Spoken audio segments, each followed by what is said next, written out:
શરૂ કરું. Okay. Good morning વિદ્યાર્થી મિત્રો. આજે હું આપની સમક્ષ પડતર હિસાબી પદ્ધતિનો એક નવો જ ટૉપિક લઈને આવ્યો છું, જેનું નામ છે સીમાંત પડતર. એટલે ઘણા વિદ્યાર્થી મિત્રો એવું પણ સમજતા હશે કે સીમાંત પડતર એટલે કદાચ તમે અંગ્રેજીમાં નામ સાંભળ્યું હશે માર્જિનલ કોસ્ટિંગ. મારે વધારે પડતી બાબત આના ઉપયોગ વિશે કરવી છે, કારણ કે એના સૂત્રો તો તમને ચોપડીમાં આપેલા જ હોય છે અને એમાંથી તમે ગણતરી સારી રીતે ગણી શકો છો. તમે કોઈ નિર્ણય પ્રક્રિયાના ભાગરૂપે કોઈ દાખલો આપ્યો હોય તો તમે સોલ્વ જલ્દી કરી શકો છો.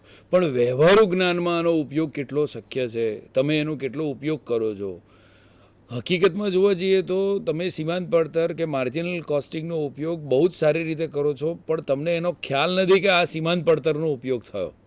એટલે હું એવો વિચાર કરું છું કે સૌથી પહેલાં પડતર એટલે શું ત્યાંથી શરૂઆત કરીએ. પહેલાં પડતરની વ્યાખ્યા આપવાની આપણે એક કોશિશ કરીએ. પડતર એટલે સામાન્ય ભાષામાં કહીએ તો કોઈ પણ પેદાશ બનાવવાનો ખર્ચ. હવે તમને એવું થાય કે સાહેબ ખર્ચ અને પડતરમાં શું ફરક? તો સાચી રીતે જોવા જઈએ તો પડતર અને ખર્ચમાં બહુ મોટો ફરક છે. એની વ્યાખ્યા આપણે સ્લાઇડ ઉપર જોઈએ. Cost, an estimate about expenses in producing goods or providing services. એનો સીધો મતલબ એવો થાય છે કે કોઈ પણ એક પેદાશ કે સેવા આપવા માટે જે ખર્ચ કરવો પડે એનું અનુમાન. હવે અહીંયા મહત્વની વસ્તુ છે અનુમાન, ખરેખર ખર્ચ નહીં. પહેલો શબ્દ છે એન એસ્ટિમેટ. એસ્ટિમેટ એટલે કોઈ પણ બાબતનો એક અંદાજ. કોસ્ટ એટલે હંમેશા એક વસ્તુ યાદ રાખવી કે અંદાજ છે. હવે expenses, an amount paid for particular activity or obtaining service. એટલે એક્સપેન્સ એટલે ખર્ચ, એટલે તમારી એ બાબત એ જ સૂચવે છે કે તમે ખર્ચ કરી ચૂક્યા છો, જ્યારે અંદાજ પહેલેથી કરવાનો હોય. અચ્છા, costing, a method of determining cost of one unit of product or service. એટલે કે એક એવી પદ્ધતિ કે જેને કારણે આપણે એવું સમજી શકીએ કે અંદાજ મૂકી શકીએ કે એક ખ્યાલ મેળવી શકીએ કે ભાઈ એક એકમ બનાવવાથી શું પડતર પડશે, એવો અંદાજ મેળવવાની પ્રક્રિયાને કોસ્ટિંગ કહેવાય. હવે બીજી સ્લાઇડ તરફ જઈએ. Marginal costing. હવે કોસ્ટિંગમાં બહુ બધી બાબતો છે. પડતરની ઘણી બધી પદ્ધતિઓ છે. પડતરની પદ્ધતિઓ સામાન્ય સંજોગોમાં જુદી જુદી ઇન્ડસ્ટ્રીને લઈને જુદી જુદી રીતે વિકસાવવામાં આવે છે. એનું કારણ છે કે દરેક ઇન્ડસ્ટ્રીમાં એક સરખી પડતર હોતી નથી. એક સરખી પડતર પર ગણવાની પણ પદ્ધતિ હોઈ ના શકે. દાખલા તરીકે હું એમ વિચારું કે હું કાપડ બનાવતી એક મિલનો માલિક છું ને હવે મારે પડતર શોધવી છે, તો એ પડતરની પદ્ધતિ મારે જુદી ગણવી પડે. અને દાખલા તરીકે કોઈક બિલ્ડર છે અને બિલ્ડર એમ કે મારે એક મકાનની પડતર શોધવી છે, અથવા તો એક કોન્ટ્રાક્ટ જે મને મળે છે સરકારી રસ્તાઓ બાંધવા માટેનો, તો એની પડતર મારે શોધવી હોય તો એની અંદર મારી નફાકારકતા કેટલી શોધવી હોય તો એટલા માટે જુદી જુદી પડતર પદ્ધતિઓ છે. એમાંની એક પડતર પદ્ધતિ છે માર્જિનલ કોસ્ટિંગ. સામાન્ય રીતે જોવા જઈએ તો એ પડતર પદ્ધતિ એ બીજું કશું જ નથી, પણ સામાન્ય તમારી જોડે જે પડતરની બાબતો છે એને જુદી રીતે રજૂ કરવાની એક બાબત છે, બીજું કાંઈ જ નથી. હવે એની વ્યાખ્યા ઉપર જઈએ. Marginal cost is defined as the cost of one more unit or one less unit produce beside existing level of production. હવે આને ગુજરાતીમાં સમજવાનો એક નમ્ર પ્રયાસ કરીએ આપણે. સીમાંત પડતર પદ્ધતિ એટલે કે એવી પડતર પદ્ધતિ કે જેમાં એવું અંદાજવામાં આવે છે કે અત્યારના ઉત્પાદન લેવલે, એટલે કે ધારો કે તમે અત્યારે 1000 એકમો બનાવો છો, હવે તમારે 1001મું એકમ બનાવવાનો જે ખર્ચ થાય એને કહેવાય સીમાંત પડતર. એટલે કે 1000 એકમ સુધીનો જે ખર્ચ થયો એ અને 1001મું એકમ બનાવવાનો જે ખર્ચ થયો એ બંનેની વચ્ચેનો જે તફાવત છે એને કહેવાય માર્જિનલ કોસ્ટિંગ, એને કહેવાય સીમાંત પડતર. દાખલા તરીકે આપણે વિચાર કરીએ કે 1000 એકમ બનાવવાનો ખર્ચ મારો 50,000 રૂપિયા થયો. તો હવે વિચાર કરીએ કે 1001મું એકમ બનાવવાનો મારો ખર્ચ 50,100 થાય છે, તો એનો મતલબ એમ થયો કે સીમાંત પડતર 100 રૂપિયા થઈ. સીમાંત પડતર એટલા માટે શોધવી પડે છે કે મારે દાખલા તરીકે એવું સમજવું છે કે હું અત્યારે 20,000 એકમ બનાવું છું, મારી ક્ષમતા 40,000 એકમની છે. હવે કોઈ માણસ એમ કહે મને કે સાહેબ આ 40,000 એકમની ક્ષમતા તો છે, તમે તો 20 બનાવીને બેઠા, સામાજિક રીતે જોવા જઈએ તો તમે તો સાધનોનો દુરુપયોગ કર્યો, આવું તો થોડું ચાલે, તમે તમારી કેપેસિટી વધારો ભાઈ, છે તો એ ઉપયોગ નથી કરતા. એટલે મેં કીધું ભાઈ તમારી વાત સાચી, મારી કેપેસિટી હોય એનો ઉપયોગ કરું તોય પણ સાચી વાત, પણ એમાં નફાકારકતા કેટલી એ મારે જોવું જરૂરી છે. જો મને એમાં નફાકારકતા ન દેખાતી હોય તો હું શા માટે કેપેસિટીનો પૂરેપૂરો ઉપયોગ કરું ભાઈ? એટલે ઘણી વખત એવું થતું હોય છે કે ધારો કે કોઈ એક વ્યક્તિ છે એને એક્સપોર્ટનો ઓર્ડર મળે છે, તો એ ઓર્ડર સ્વીકારવો કે ન સ્વીકારવો, એ ઓર્ડર વિશે પૂરેપૂરી માહિતી મેળવ્યા પછી એ નિર્ણય કરવા માટે આ સીમાંત પડતર ઉપયોગી બને છે. એ ઉપરાંત જોવા જઈએ તો એક સાવ સામાન્ય બાબતની આપ જાણકારી મેળવીએ એક ઉદાહરણ દ્વારા, જેમાં આપણે કોઈ પણ પ્રકારનું બીજી બાબત ધ્યાનમાં લીધા વગર, રામજી એક વ્યક્તિ છે કે જે ગામની અંદર હમણાં જ ગ્રેજ્યુએટ થઈને આવ્યો છે, BA થયો છે. હવે એને કાંઈ સમજણ પડતી નથી કોસ્ટિંગમાં, કાંઈ જ એને સમજણ નથી પડતી એકાઉન્ટન્સીમાં, અને હવે એ તમને પૂછે છે સવાલ કે સાહેબ મારે એક ચાનો ગલ્લો શરૂ કરવો છે, એટલે કે ચાની કેટલી શરૂ કરવી છે, પણ મને સવાલ સતાવે છે. તો કે શું? તો કે સાહેબ મારે કેટલા કપ વેચું તો જેથી કરીને મારો ચાનો બનાવવાનો ખર્ચ નીકળી જાય. એક સામાન્ય બુદ્ધિ પ્રમાણે જોઈએ તો દરેક માણસ એવું જ વિચારે કે જ્યારે હું ધંધો શરૂ કરું નફો ના થાય તો કાંઈ વાંધો નહીં ભાઈ, કંઈ જ વાંધો નહીં, પણ નુકસાન તો ન જ થવું જોઈએ. એટલે રામજીએ મને એવું જણાવ્યું કે સાહેબ હવે હું મારે ચાનો ધંધો શરૂ કરવો છે, તમે મને જણાવો મારે કેટલા કપ ચા વેચવી જેથી કરીને મને ચા વેચવાથી કોઈ પણ પ્રકારનું નુકસાન ન થાય. હવે એના માટે એ સમજવા માટે માર્જિનલ કોસ્ટિંગમાં એક અલગ જ ખ્યાલ છે જેનું નામ છે બ્રેક ઇવન પોઈન્ટ. હવે એ બ્રેક ઇવન પોઈન્ટની બાબત હું તમને થોડીક બોર્ડ ઉપર ચર્ચા કરીને સમજાવીશ.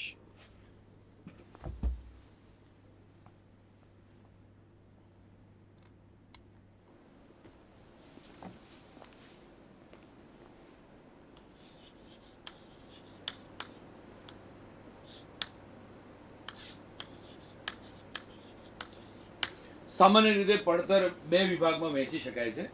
એક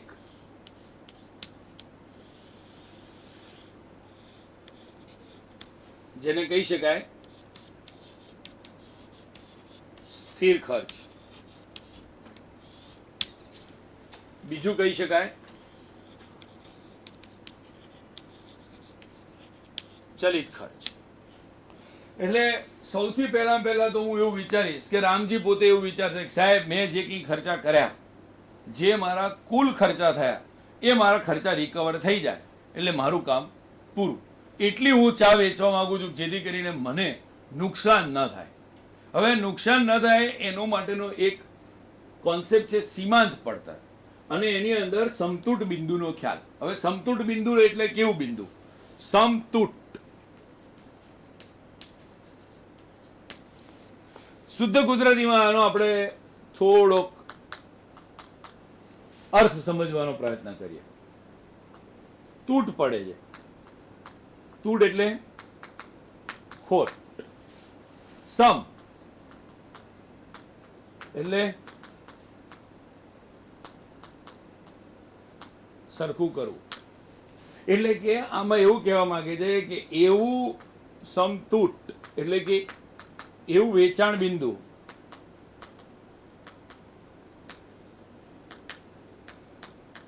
કે જે ઉપર કોઈ પણ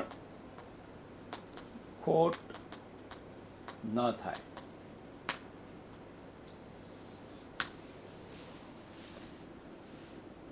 એટલે મારે ખોટ પણ નથી સહન કરવી અને નફો ન મળે તો પણ ચાલે. મારે સૌથી પહેલા આ બાબત ધ્યાનમાં રાખવાની છે. હવે આ ગ્રાફ દ્વારા આપણે સમજવાનો એક પ્રયત્ન કરીએ. સ્થિર ખર્ચ એટલે કે એવો ખર્ચ કે જે કોઈ પણ સંજોગોમાં અથવા કોઈ પણ ઉત્પાદન લેવલે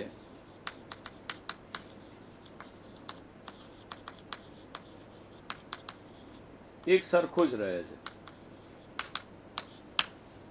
એટલે દાખલા તરીકે હું એમ વિચાર કરું કે ભાઈ ગેરેજ રેન્ટ, ગેરેજનું ભાડું. હવે હું મારી ફેક્ટરી ચલાવતો અને મેં ગેરેજ રાખ્યું હોય, હવે હું ફેક્ટરી ચાલે કે ના ચાલે મારે ગેરેજનું ભાડું તો આપવાનું છે. દાખલા તરીકે બીજી વાત કરીએ તો ફેક્ટરીના ખર્ચા. ફેક્ટરી ધારો કે મેં ભાડે લીધી હોય તો મારે એ પણ જોવાનું કે સાલું ફેક્ટરીમાં 10,000 એકમ બને કે 1,00,000 એકમ બને, મારે તો એનું ભાડું જે ચૂકવવાનું છે ચૂકવવાનું જ છે, એમાં કોઈ ફરક પડવાનું જ નથી. એટલે એ ખર્ચને કહેવાય સ્થિર ખર્ચ. એટલે જ્યારે પણ તમે 5 યુનિટ બનાવો કે 50,000 યુનિટ બનાવો, ખર્ચ એનો એ જ રહે છે, એ સ્થિર ખર્ચ. હવે સ્થિર ખર્ચ મેં અહીંયા આગળ બતાવેલો છે. સ્થિર ખર્ચની એક લાઈન છે, આ સ્થિર ખર્ચ રેખા છે. સ્થિર ખર્ચ રેખા એવું કહે છે કે જો તમે 5 એકમ બનાવો છો, 50 એકમ બનાવો છો, સોરી આપણે સમજવાનો પ્રયત્ન કરીએ. અહીંયા 0 એકમ કોઈ ખર્ચ નહીં, તો પણ અહીંયા કેટલા છે? અહીંથી શરૂ થાય છે તમારો સ્થિર ખર્ચ. પછી એમ કીધું કે 10 એકમ બનાવ્યા, 20 એકમ બનાવ્યા, 30 એકમ બનાવ્યા, 40 એકમ બનાવ્યા, 50 એકમ બનાવ્યા, 60 એકમ બનાવ્યા, છતાં પણ મારો સ્થિર ખર્ચ એનો એ જ રહે છે. જ્યારે આ લાઈન છે વેચાણ લાઈન છે. જેમ જેમ એકમો વધતા જાય છે વેચાણ વધતું જાય છે.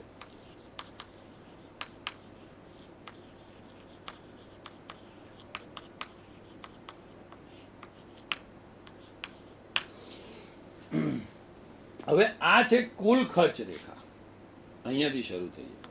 એટલે કુલ ખર્ચ એટલે આ સ્થિર વત્તા ચલિત.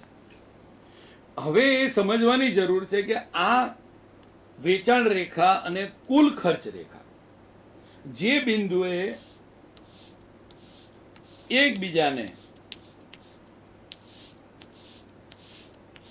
છેદે એને કહેવાય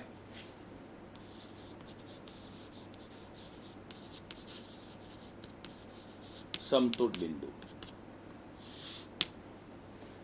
એટલે કે આ બિંદુએ આટલા વેચાણે નહીં નફો અને નહીં નુકસાન. એટલે જો તમે આ બિંદુથી ઓછું વેચાણ કરો તો તમને શું થશે? ખોટ. અને આ બિંદુથી વધુ વેચાણ કરશો તો શું થશે? નફો.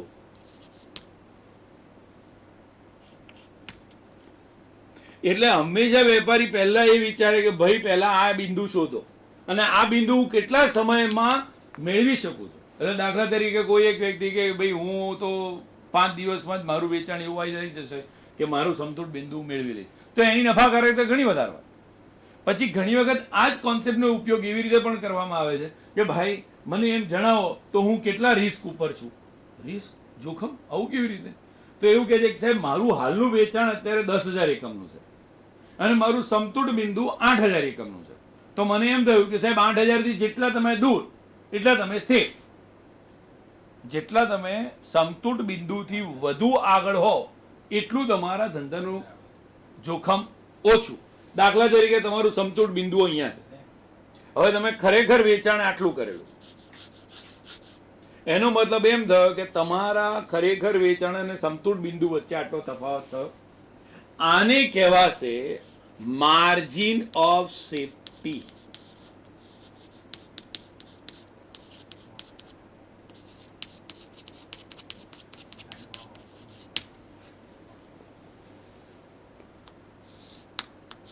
જેને શુદ્ધ ગુજરાતીમાં કહી શકાય છે સલામતીનો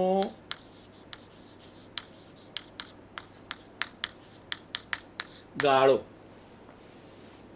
એટલે એનો મતલબ એમ થયો કે તમે સમતૂર બિંદુથી જેટલું વધારે વેચાણ કરો એટલા તમે સારી પરિસ્થિતિમાં હો, એટલે એનાથી જેટલા દૂર એટલા વધારે સારું. હવે આપણે આ તો થિયરીની વાત થઈ. હવે આપણે એ બાબત ઉપર આવીએ કે સાહેબ આપણે એ સમજવાનો પ્રયત્ન કરીએ કે રામજીનો પ્રોબ્લેમ ક્યાં છે. આપણે તો આ થિયરી સમજી લીધી, તમે દાખલા ગણી નાખો છો, આ ચાર્ટ તમને ચોપડીમાં આપ્યો છે, પણ મેં તમને આ એટલા માટે સમજાવ્યો કે આ બિંદુ મહત્વનું છે. આ બિંદુએ તમને જે વેચાણ મળે, દાખલા તરીકે અહીંયા આગળ આમ વેચાણ કર્યું તો કે સાહેબ 28 એકમ આવ્યું, એનો મતલબ એમ થયો કે સૌથી પહેલા વેપારીનું ધ્યેય એવું હોવું જોઈએ કે હું 28 એકમોનું વેચાણ કરું.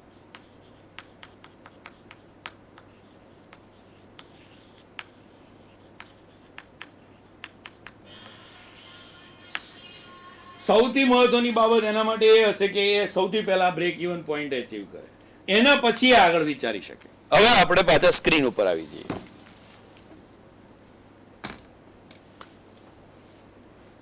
બ્રેક ઇવન પોઈન્ટની વ્યાખ્યા આપેલી જ છે આપને. Sale point where there is no profit no loss. એનો મતલબ એમ થયો કે એવું વેચાણ બિંદુ કે જ્યાં આગળ તમને નથી નફો થતો, નથી નુકસાન થતું. બીજા શબ્દમાં કહીએ તો બહુ સરસ છે. બીજા શબ્દોમાં કહીએ તો વેચાણ બિંદુ કે જ્યારે તમારું વેચાણ તમારી પડતર જેટલું છે. એની ફોર્મ્યુલા બહુ જ મહત્વની છે જે સ્લાઇડમાં આપેલી છે.